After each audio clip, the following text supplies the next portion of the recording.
Ramnagar ২ number রোডে state bank RMS ব্রাঞ্চে বৈদ্যুতিক শর্ট সার্কিট থেকে লেগে যায় আগুন। ঘটনাস্থলে একটি ফায়ার ইঞ্জিন।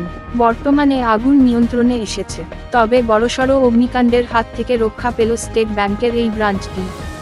আমি বাইরে দেখলাম ধাউ ধাউ করে আমার সিঁড়ির দিকে একদম ধুয়ো বাইতেছে।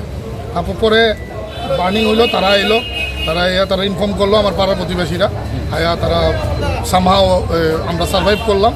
কিন্তু মেইন হইতেছে ইলেকট্রিকের কোনো কমপ্লেন, কোনো কিছুতেই কমপ্লেন করা যেতেছে না কোনো দিন ধরে।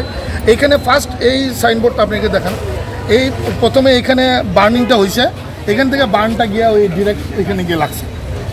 তো ফার্স্ট বার্নিংটা হয়েছে ওইখানে, দাদাও দেখছে, দাদা আমার পরে জানাইলো যে ফার্স্ট বার্নিংটা এখানে হয়েছে। তারা আমরা যে কমপ্লেন করলাম যে এখানে প্রবলেম হইতেছে, এখানে অনেক দিন ধরেই একটা ইয়ে নাই,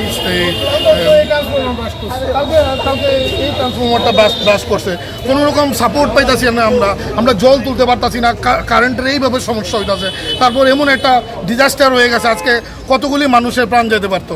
তো আমি প্রশাসনের কাছে এইটাই আবেদন করুন যে আপনারা সামনে আসেন, সামনে দেখেন এই প্রবলেমগুলি। আজকে কত মানুষগুলি, এখানে অনেকগুলি কাস্টমার ছিল, হ্যাঁ এখানে স্টাফ ছিল, তারা আতঙ্কভাবে তারা বেরিয়ে গেছে।